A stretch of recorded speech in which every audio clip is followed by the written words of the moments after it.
নমস্কার, আমি অ্যাস্ট্রোলজার বৈশালী সরকার। বিগত দিনে আমি যা যা প্রেডিকশন করেছিলাম সেগুলো কিন্তু প্রত্যেকটাই মিলেছে। 2026 এর শুরু হওয়ার আগে থেকে যা যা প্রেডিকশন ছিল, যারা নিয়মিত আমার ফলোয়ার্স তারা তো জানেনই, আর যারা নিউ ভিউয়ার্স তাদেরকে বলবো the essence of astrology subscribe করুন এবং 1 বছর আগে থেকে আপনারা প্রেডিকশনগুলো অবশ্যই দেখতে থাকুন। দেখবেন প্রতিটাই ভবিষ্যৎবাণী কিন্তু আমার অক্ষরে অক্ষরে মিলেছে। 2026 এর আমরা প্রায় মিডলে চলে এলাম, অর্থাৎ জুলাই মাস থেকে ডিসেম্বর মাস। এই সময়টা আমরা কি পেতে চলেছি ওয়েস্ট বেঙ্গলের মানুষেরা, অর্থাৎ নতুন সরকার কিন্তু এসছে এবং আমাদের প্রত্যেকেরই এই সরকারের প্রতি আশা রয়েছে। অর্থাৎ প্ল্যানেট কি বলছে এবং কি ফল আমরা পেতে চলেছি সেটা নিয়ে আজকে আলোচনা করব।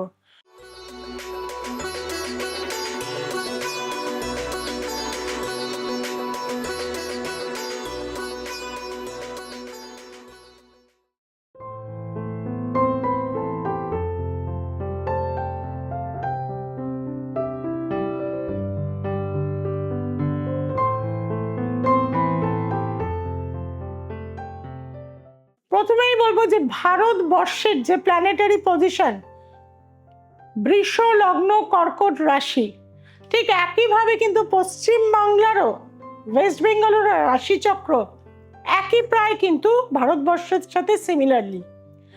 সেই হিসাবে কিন্তু আমরা যদি দেখি যে ভারতবর্ষের মঙ্গলের দশা, অর্থাৎ ল্যান্ড, ভূমি, সম্পত্তি, আপনারা অলরেডি দেখলেন এই নতুন গভর্নমেন্ট আসার পর আমাদের যে ফিনিশিংগুলো, অর্থাৎ যে জায়গাগুলো অসুরক্ষিত ছিল সেই জায়গাটা কিন্তু আমাদের প্রথম কাজই হলো সেটাকে কভার করা।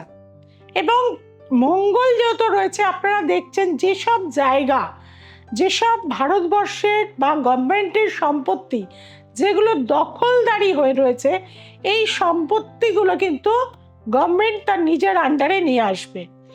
এবং তার পাশাপাশি বিভিন্ন কোম্পানির যে প্ল্যানেটারি পজিশন রয়েছে তাতে কিন্তু দেখা যাচ্ছে যেহেতু বৃহস্পতি অতিচার গতিতে রয়েছে, বৃহস্পতি কিন্তু এডুকেশন সেক্টরকে নির্দেশ করে, লয়ের সেক্টরকে নির্দেশ করে। এই ভবিষ্যৎবাণীগুলো কিন্তু আমি প্রত্যেকটাই 2026 শুরুর আগে বলে গেছিলাম। নতুন কোনো সিস্টেমে এডুকেশন সেক্টর হবে, নতুনভাবে কিন্তু পঠন পাঠন ঠিক হবে এবং আইনের কিছু চেঞ্জ কিন্তু আমরা দেখতে পাচ্ছি। এমনকি লিভ ইন রিলেশনের ক্ষেত্রেও কিছু আইনত জায়গা কিন্তু আসতে চলেছে। কাজেই আইনের কিছু পরিবর্তন আমরা পাবো এবং যারা ডিস্ট্রাকটিভ কিছু কাজ করবে তাদের ক্ষেত্রে কিন্তু পানিশমেন্ট হিসাবে তাদের সম্পত্তিও কিন্তু সরকার কিন্তু নিয়ে নিতে পারবে।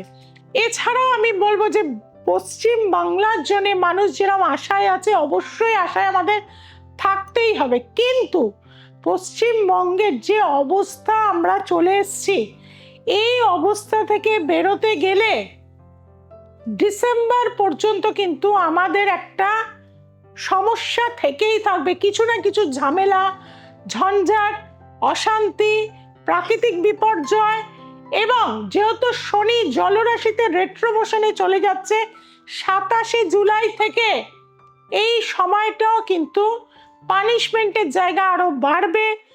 জলরাশি উচ্ছ্বাস দেখতে পাবো, বহু জায়গায় বন্যা দেখতে পাবো এবং প্রাকৃতিক ভূমিকম্প, আমি এর আগেও বলে গেছিলাম আমরা বড় ভূমিকম্প পাবো, কিছুদিন আগেও আমরা ভূমিকম্প পেয়েছি। এটাও কিন্তু শেষ নয়, আবারও কিন্তু এই ডিসেম্বরের মধ্যে আমরা ভূমিকম্প পাবো। কিন্তু প্রত্যেকটা মানুষকেই কিন্তু ডিসিপ্লিনে চলতে হবে। ডিসিপ্লিন যদি আমরা নিজেদের মধ্যে না আনি তাহলে কিন্তু একটা রাজ্য কখনোই ডেভেলপমেন্ট করতে পারবে না। প্রত্যেকটা মানুষকে ভালোবাসতে হবে, একে অপরের সাহায্য করতে হবে, প্রত্যেকেই রেসপেক্ট দিতে হবে এবং সেটা শুরু করতে হবে আপনার বাড়ি থেকে। অর্থাৎ বাড়ির বউদের টর্চার করবেন না, বাড়ির ফিমেলদের টর্চার করবেন না, আপনি আপনার জীবন থেকে কিন্তু তাহলে সুখ চলে যাবে। শুক্র হচ্ছে মহিলাদের নির্দেশ করে, কোনো মহিলাকে কষ্ট দেবেন না, চেষ্টা করবেন মা বা মাতৃস্থানীয় ব্যক্তিদের সম্মান করা, পিতা বা পিতৃস্থানীয় ব্যক্তিদের সম্মান করা। আপনারা এখনকার দিনে দেখবেন মডার্ন সমাজে এসে মানুষকে প্রণাম করতে ভুলে গেছেন। এই জিনিসগুলো আমাদের মধ্যে জাগ্রত করতে হবে, কিছুটা আধ্যাত্মিক চেতনা, কারণ আধ্যাত্মিক চেতনা মানে আপনি বড়লোক হবেন না। আধ্যাত্মিক চেতনার পথে থাকলে আপনার মধ্যে একটা স্পিরিচুয়ালিটি থাকবে, একটা পাপবোধ থাকবে, আপনার মধ্যে একটা ডিসিপ্লিন আসবে। সকালবেলা ঘুম থেকে ওঠা, ব্রাশ করা, স্নান করা, পুজো করা, এইগুলো আমাদের একটা সিস্টেমের মধ্যে আনতে হবে। ছোটবেলা থেকে আমাদের ছোট ছোট শিশুদের সেগুলো শেখাতে হবে। মাঝে মাঝে তাদের নিয়ে পুজো অর্চনা, হোম, যজ্ঞে আমাদের বসতে হবে।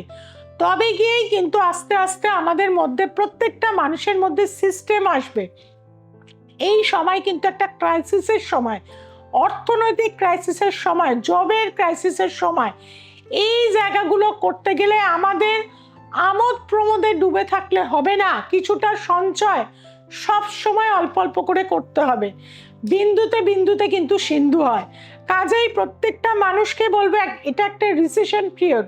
প্রচুর মানুষের ক্ষেত্রে কর্ম চলে যাচ্ছে, একটা ডিস্টার্ব অবস্থার মধ্যে চলে যাচ্ছেন। একটা জিনিস নতুনভাবে একটা সিস্টেমে আনতে গেলে তাকে কিছুটা সময় দিতে হয়, আমাদের প্রত্যেককে সময় দিতে হবে। এবং নিজেদেরকে প্রত্যেকে নিজেরা কিছুটা সময় নিজেকে অ্যানালিসিস করবেন, তাহলেও কিন্তু দেখবেন আপনার মধ্যে যে যে জায়গাগুলো নেগেটিভ আছে তার অ্যানালিসিস করে আপনি কি শর্ট আউট করতে আস্তে আস্তে পারবেন। একদিনেই মানুষ সব কিছু চেঞ্জ করতে পারে না, ধীরে ধীরে আপনি নিজেকে চেঞ্জ করবেন, একটা পরিবার চেঞ্জ হবে, একটা পাড়া চেঞ্জ হবে, একটা সমাজ চেঞ্জ হবে এবং একটা স্টেট চেঞ্জ হবে। পশ্চিমবঙ্গের জন্য কিন্তু গ্রোথ রয়েছে, কিন্তু এখানে সময় দিতে হবে। প্রতিটা প্ল্যানেট কিন্তু দেখা যাচ্ছে ভীষণ ডিস্টার্ব অবস্থায় রয়েছে। আর ডিসেম্বরে কিন্তু রাহু চলে যাবে কিন্তু মকর রাশিতে, আর কর্কট রাশিতে কিন্তু কেতু প্রবেশ করবে। কাজেই 2027 আবার কিন্তু জুন মাসের পরে শনি চলে যাবে, কিন্তু একদম নিচস্থ হয়ে যাবে মেষ রাশির ঘরেতে, এবং শনির 7.5 বৃষ রাশির লেগে যাবে। কাজেই আমি সময় থাকতে বলবো বৃষ রাশির জাতক জাতিকাদের অবশ্যই এখন থেকে প্রিকশন নিতে হবে। 7.5 জন্য আগে থেকে কি কি করতে পারবেন সেইগুলোর প্রিকশন আপনাকে করতে হবে। আর 2027 জুন মাসের পর থেকে আমাদের পশ্চিমবঙ্গের আস্তে আস্তে কিন্তু অনেকটাই ডেভেলপমেন্ট হবে, অনেক কোম্পানি কিন্তু এখানে আসবে, আস্তে আস্তে কর্মের সংস্থান কিন্তু বৃদ্ধি হবে। কিন্তু আজ বললেই কাল কিন্তু কিছু হবে না। কাজেই ধৈর্য আমাদের রাখতে হবে, পেশেন্স আমাদের রাখতে হবে, সঞ্চয় আমাদের করতে হবে। যতটা সম্ভব যে যে মানুষ যে যে সেক্টরে আমরা কাজ করছি সেই সেক্টরে আমাদের ফোকাস থাকতে হবে, এবং তার পাশাপাশি আমাদের পরিবারের খেয়াল রাখতে হবে। তাহলেই দেখবেন আমাদের এই পশ্চিমবঙ্গ একটা দিন গিয়ে খুব ভালো জায়গায় পৌঁছে যাবে। কাজেই বন্ধুরা, প্রত্যেকেই আমরা ভালো থাকতে চাই, ভালো থাকার অধিকার আমাদের প্রত্যেকেই আছে। আর তার জন্য নিজেদের জীবনকে ডিসিপ্লিনে আনতে হবে। কিছু যোগা, মেডিটেশন ছোটবেলা থেকেই একদম বাচ্চাদের অভ্যেস করাবেন, এবং তার সাথে ধ্যান, প্রাণায়াম, মন্ত্রপাঠ, এগুলো আমাদের কিন্তু অনেক কিছু চেঞ্জ করে। ক্যারেক্টার ওয়াইজ যে উগ্রতা বা একটা মানুষের প্রতি যে কঠোরতা, মানুষকে ক্ষমা করে দিতে হবে, মানুষকে ভালোবাসতে হবে, মানুষকে আপন করে নিতে হবে। আর পরিবেশ দূষণ থেকে বাঁচতে গেলে আমাদের প্রচুর গাছ লাগাতে হবে। বাড়ির বৃদ্ধ মানুষকে দিয়েও গাছ লাগাবেন, বাড়ির কনিষ্ঠ মানুষকে দিয়েও কিন্তু গাছ লাগাবেন। দেখবেন ধীরে ধীরে আমরা কিন্তু একটা বৃক্ষের মতন, একটা কিন্তু বড় বৃক্ষের আকার পশ্চিমবঙ্গ ধারণ করবে। প্রচুর মানুষ কিন্তু এখানে আসবে কাজের জন্য, এবং 2032 সাল থেকে ভারতবর্ষ একটা গোল্ডেন ইয়ার কিন্তু পাবে। তার জন্য আমাদের পেশেন্স রাখতে হবে। সবাই ভালো থাকবেন, সবাইকে ভালো রাখবেন। আর যারা আমার অনুষ্ঠান ফলো করতে চাইছেন তাদেরকে বলবো সোমবার, মঙ্গলবার, শুক্রবার আর রবিবার রাত ঠিক 9টায় দ্য এসেন্স অফ অ্যাস্ট্রোলজি দেখতে ভুলবেন না। যেটা ভুলে যাচ্ছেন চ্যানেলটিকে শেয়ার করতে, অবশ্যই চ্যানেলটিকে শেয়ার করবেন। আর যারা চেম্বারে আসতে চাইছেন, কষ্টে রয়েছেন, দুঃখে রয়েছেন, যন্ত্রণায় রয়েছেন, প্রেডিকশন চাইছেন, গ্যারেন্টিযুক্ত রেমিডি চাইছেন, তাদেরকে বলবো 6290513152 এই নাম্বারে অবশ্যই যোগাযোগ করুন। আজ এই পর্যন্ত। সবাই খুব ভালো থাকবেন, সবাইকে খুব ভালো রাখবেন। জয় তারা, জয় মা তারা, জয় জয় তারা, হর হর মহাদেব।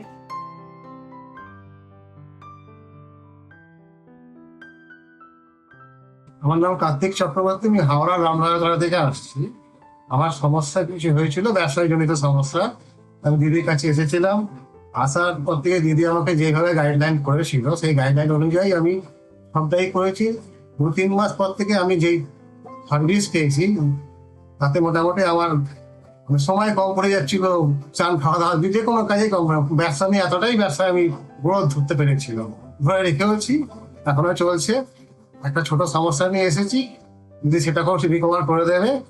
আপনারা যারা যারা শুনছেন বা দেখছেন, দিদিকে যদি কোনো সমস্যা থেকে নির্দ্বিধায় চলে আসবেন, আপনাদের কাজ অবশ্যই হবে এবং মনস্কামনা পূরণ হবে।